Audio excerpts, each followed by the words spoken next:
दोस्तों, आज की इस वीडियो में हम बात करेंगे ट्रांजिस्टर एज एन ऑसिलेटर के बारे में। तो चलिए शुरू करते हैं। तो इसको समझने से पहले आपको दो चीज़ों के बारे में पता होना चाहिए, एलसी ऑसिलेशंस और ट्रांजिस्टर एज एन एम्पलीफायर। तो इन दोनों के बारे में मैं वीडियो पहले ही बना चुका हूँ, तो आप अगर उन्हें पहले देखेंगे तो ये आपको समझ में आएगा। ठीक है। तो एलसी ऑसिलेटर के बारे में हमने देखा था कि जो एनर्जी थी कैपेसिटर के पास वो इंडक्टर में आ रही थी और इंडक्टर से वापस कैपेसिटर में, फिर ऐसे एक दूसरे में ट्रांसफ़र हो रही थी। ठीक है।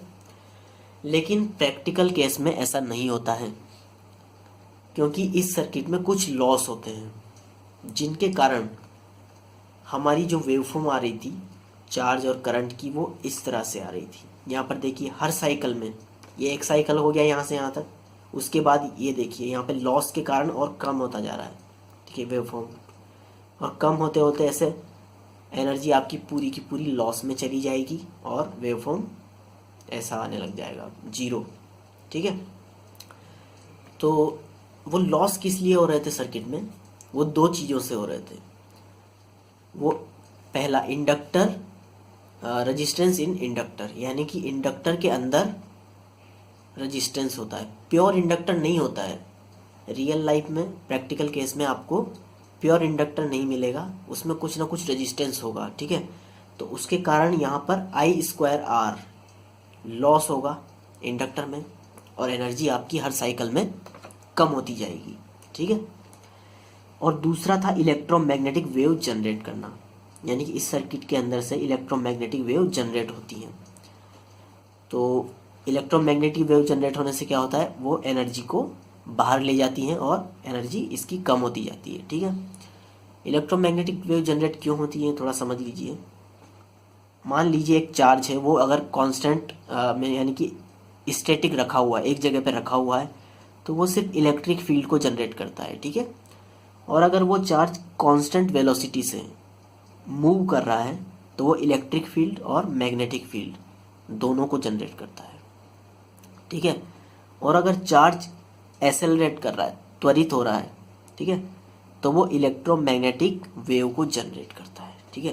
तो इस सर्किट में जो चार्ज होता है आपका, वो एसेलरेट करता है, इसलिए इलेक्ट्रोमैग्नेटिक वेव बाहर निकलती है और आपकी एनर्जी लॉस में जाती है। ठीक है।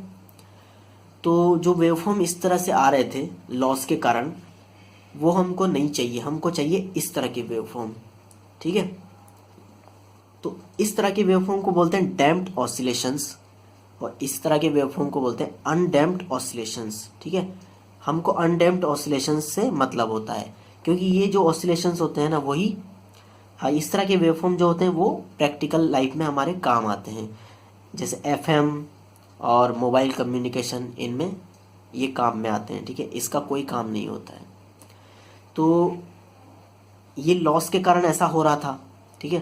तो अगर मैं इस लॉस के बराबर एनर्जी बाहर से इस सर्किट में दे दूं, ठीक है, जो लॉस मेरा इसमें रेजिस्टेंस में और इलेक्ट्रोमैग्नेटिक वेव को जनरेट करने में हो रहा था, उसके बराबर एनर्जी में अगर इसको दे दूं, तो जितनी एनर्जी मेरे पास पहले थी उतनी एनर्जी बची रहेगी।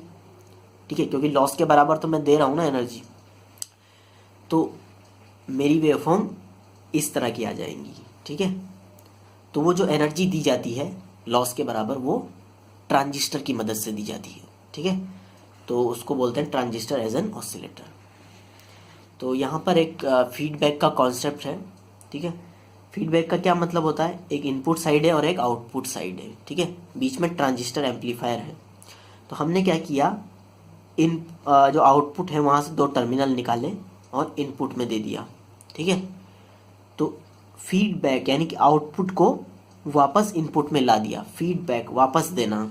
ठीक है। आउटपुट को वापस इनपुट में दे दिया, तो इसी को बोलते हैं फीडबैक सर्किट। इसका फ़ायदा क्या है, देखिए, अगर आपकी करंट है, मान लीजिए 1 एम्पियर बढ़ गई, तो एम्पलीफायर क्या करेगा, उसको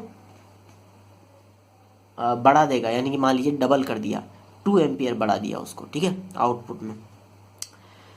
अब ये 2 एम्पियर फीडबैक से होते हुए इनपुट में आ गई। अब जब ये 2 एम्पियर होगी तो ये क्या करेगा, 4 कर देगा, डबल कर देगा, और वो 4 वापस फीडबैक से होते हुए इनपुट में आ जाएगी, तो 4 से 8, तो इस तरह से बढ़ती रहेगी और तब तक बढ़ेगी जब तक सेचुरेट ना हो जाए। ठीक है, ट्रांजिस्टर सेचुरेट ना हो जाए। ठीक है, तो सेचुरेशन कंडीशन में आपकी करंट अब नहीं बढ़ेगी। ठीक है, कांस्टेंट हो जाएगी। और अगर आपकी करंट घट रही है इनपुट में, तो ये क्या करेगा, मान लीजिए -1 घटी, ठीक है, तो ये क्या करेगा, -2 कर देगा और ज़्यादा घटा देगा। ये -2 यहाँ पे आई, -4 कर देगा, -4 वापस गई, -8 कर देगा।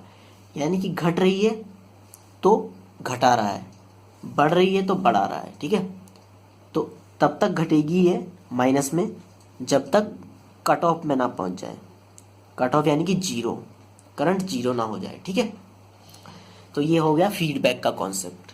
अब हम आते हैं अपने सर्किट की तरफ। तो ये है ट्रांजिस्टर एज एन ऑसिलेटर का सर्किट। ठीक है, तो ये एनपीएन ट्रांजिस्टर है, ये इनपुट साइड है एम्पलीफायर का, और ये आउटपुट साइड है। आउटपुट साइड में हमने एलसी ऑसिलेटर लगा रखा है। ठीक है, और इनपुट में हमने एम्पलीफायर में देखा था कि एक वोल्टेज सोर्स था, एसी वोल्टेज सोर्स, तो वो हमने कहाँ से ले रखा है, ये देखिए यहाँ से, फीडबैक से। ये फीडबैक सर्किट है। ठीक है, ये वाला, ये दोनों कॉइल, ये वाला और ये वाला इंडक्टर, ये दोनों आपस में इंडक्टिवली कपल्ड होते हैं। इंडक्टिवली कपल्ड का क्या मतलब होता है, इंडक्टिवली कपल्ड का मतलब है कि जितना फ्लक्स इस कॉइल से जाएगा, इस इंडक्टर से जाएगा, उतना ही फ्लक्स इस इंडक्टर से भी गुजरेगा। ठीक है, तो ये दोनों आपस में इंडक्टिवली कपल्ड हो गए। ठीक है, और ये बैटरी है वीबीबी, इनपुट बैटरी, ये आउटपुट बैटरी है, ये स्विच है। ठीक है, ये इनपुट करंट, आउटपुट करंट। तो अब हम बात करते हैं इसके वर्किंग की। ठीक है, तो पहले क्या है, ये स्विच ओपन है। ठीक है, तो आईसी क्या होगी, 0। अब हम क्या कर रहे हैं, इसको क्लोज कर रहे हैं। ठीक है, जैसे ही हमने इसको क्लोज किया, इस सर्किट में करंट फ्लो होना चालू हुई, आईसी। ठीक है, जैसे करंट फ्लो होगी, बढ़ेगी, यहाँ से फ्लक्स बढ़ेगा। ठीक है, फ्लक्स के बढ़ने से यहाँ पे भी फ्लक्स बढ़ेगा। क्यों, क्योंकि ये दोनों इंडक्टिवली कपल्ड हैं। ठीक है, तो यहाँ पे एक वोल्टेज आ जाएगा फैराडे लॉ से, E = -d∅/N ठीक है, वोल्टेज से करंट आएगी, करंट से आने से यहाँ पे IB बढ़ जाएगी। ठीक है, और अगर IB बढ़ गई तो आपकी IC क्या होगी, वो भी बढ़ जाएगी। एम्पलीफायर में हमने देखा था। ठीक है, अगर IC बढ़ गई तो इसमें फ्लक्स वापस बढ़ जाएगा, फिर बढ़ेगा तो यहाँ पे भी फ्लक्स बढ़ जाएगा, फिर करंट बढ़ जाएगी, करंट फिर बढ़ेगी तो IC फिर बढ़ जाएगी। ठीक है, IC बढ़ेगी तो फ्लक्स फिर बढ़ जाएगा। इस तरह से ये चलता रहेगा, बढ़ता रहेगा। ठीक है, और तब तक बढ़ेगा जब तक सेचुरेशन में ना पहुंच जाए, करंट सेचुरेट ना हो जाए। ठीक है, IC मैक्सिमम ना हो जाए तब तक। तो जैसे ही IC मैक्सिमम हो गई, अब ये बढ़ना बंद होगी। ठीक है, कांस्टेंट हो गई, कांस्टेंट हो गई तो इससे गुजरने वाला फ्लक्स वो भी कांस्टेंट हो जाएगा। यहाँ पे फ्लक्स कांस्टेंट हो गया, और फ्लक्स कांस्टेंट तो d∅/dt क्या होगा, 0। तो यहाँ पे जो वोल्टेज बन रहा था हमारा AC, वो 0 हो जाएगा। ठीक है, और 0 हो गया तो यहाँ पे अब करंट आपकी घटने लगेगी, क्योंकि यहाँ पे वोल्टेज 0 हो गया है, तो घटेगी तो IB, तो IC भी घटेगी IB के घटने से। ठीक है, IB के घटने से IC घटी, तो IC के घटने से इसमें फ्लक्स घटेगा, और फ्लक्स घटेगा तो यहाँ का फ्लक्स भी घटेगा इंडक्टिवली कपल्ड होने से, और ये फ्लक्स घटेगा तो यहाँ पे करंट क्या होगी, घटेगी, तो ये करंट फिर घटेगी, IC भी घट जाएगी, और IC घटने से फिर फ्लक्स घटेगा। तो इस तरह से ये कम होता जाएगा, घटता जाएगा, और कम होते होते कहाँ तक पहुँच जाएगा, 0 तक, कट ऑफ रीजन में चला जाएगा। ठीक है, और कट ऑफ रीजन में जाते ही 0 हो जाएगी IC। तो हमने शुरू कहाँ से किया था, ये स्विच ओपन था, IC 0 थी, अब ये घटते घटते वापस 0 हो गई, तो जहाँ से चले थे वहीं पे आ गए, एक साइकिल पूरा हो गया। ये देखिए वेवफॉर्म इस तरह का आता है। ठीक है, यहाँ से स्टार्ट किया कट ऑफ से, 0 से, बढ़ते बढ़ते बढ़ते बढ़ते मैक्सिमम तक पहुँच गई सेचुरेशन। अब इससे ज़्यादा नहीं बढ़ेगी, ठीक है। अब घटने लगी, घटते घटते घटते कट ऑफ तक वापस आ गए। अब क्या होगा, वापस बैटरी की वजह से करंट फ्लो होना स्टार्ट होगी, फिर बढ़ेगी, बढ़ते बढ़ते सेचुरेशन, फिर घटते घटते कट ऑफ, इस तरह से चलता रहेगा, ठीक है। तो आपको इस तरह का ग्राफ मिलता जाएगा, ठीक है। ये सिर्फ सेचुरेशन और कट ऑफ के बीच में ही आपको मिलेगा, ठीक है। तो इसकी फ्रीक्वेंसी हम इस फॉर्मूले से निकालते हैं, ठीक है। F0 इक्वल टू 1/2π√LC, ठीक है। तो अगर मैं इंडक्टर की वैल्यू को और कैपेसिटर की वैल्यू को चेंज कर दूं तो मैं अलग अलग फ्रीक्वेंसी की वेवफॉर्म को जनरेट कर सकता हूं। मान लीजिए मुझे 50 हर्ट्ज जनरेट करना है, तो मैं L और C की वैल्यू को इस तरह से सेलेक्ट करूंगा कि मुझे F0 क्या मिले, 50 मिले, ठीक है। तो मैं 50 हर्ट्ज की वेवफॉर्म जनरेट कर लूँगा, ठीक है। और यहाँ पे आउटपुट में आपको वो वेवफॉर्म मिल जाएगी, ठीक है। तो ये है आपका ट्रांजिस्टर एज एन ऑसिलेटर।